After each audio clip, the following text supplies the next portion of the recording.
I want to acknowledge the folks that came and watched us play this afternoon. Odd start time. Obviously, we're trying to piggyback the Egg Bowl, and they showed up. I thought the upper level was unbelievable. I didn't realize it until the second half, but we appreciate those folks coming out and watching us play. It's as big a non-league crowd that I remember since I've been here. I guess it's only been a year and a handful of games, but it makes a difference. These kids feed off it, and hopefully we've gained some new fans after today. Hopefully some of them left before the last 4 minutes of the game and didn't see the debacle that was the ending of that basketball game. But I really appreciate those folks for showing up and watching these kids play. We'll start with Paul, front row to coach's left. Outside of Trey's first game and then Hubbard's game in the tournament where he had 29, you've had pretty balanced scoring this year, and you made mention of that all season, how you had more guys that could contribute this year. Is that what you expected coming in and have that balanced group?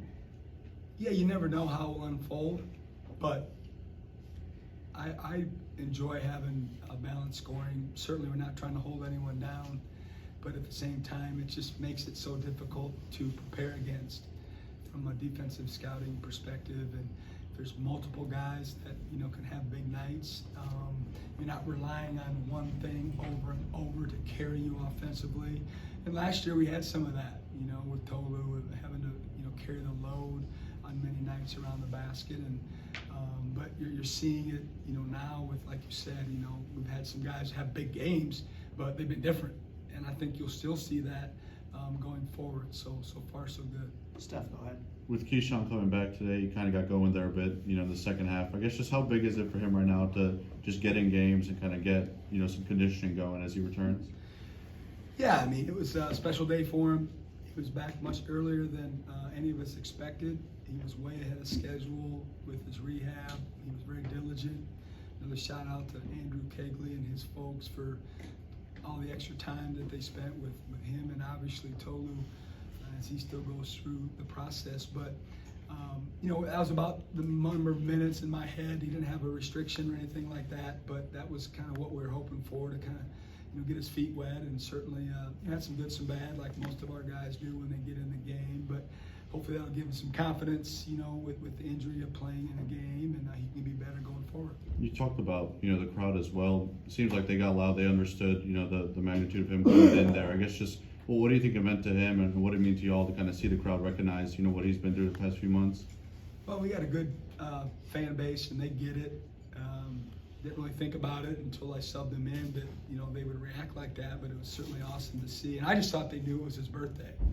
It's his birthday today. So I thought maybe there was something on the board that they knew it was his birthday, and they were serenading him out here before I came in here. But he's such a nice kid. He's such a fun-loving kid. He's fun to be around. He's well-liked. Got to be as well-liked as anybody on our team.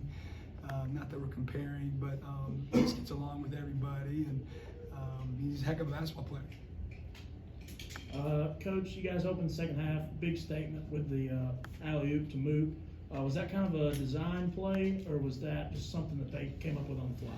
It was a design play. The lob dunk part of it, they did on their own. It was a design play to get the positions where we're at on the court, and then the cut and the slide on the right side. But the lob opened up, and they took advantage of it. It was a great way to start the second half. Y'all hauled in 19 offensive rebounds today. I think Jimmy had another double-double. I guess how much are you able to just kind of lean on that rebounding when you go through some cold stretches on offense like you had in the first half today? Yeah, I mean, you'd like to have that, as a strength of yours. I've had some really good offensive rebounding teams. We'll see if this one develops into that. But like you said, when you're not making shots either from the field, from the three, even from the free throw line like we were in the first half, we got, I think at least one of those back. And we thought going into the game that, just look at the size difference, that had to be an advantage for us. We were preaching it for 2 days, and we started off great. I think we had 5 or 6 offensive rebounds before the first media, and then the second media we didn't have any, and so we kept discussing it. And we ended up having, 47% offensive rebounding, which is a huge number. You're almost getting half your misses back, and it's hard to defend against because it's so deflating.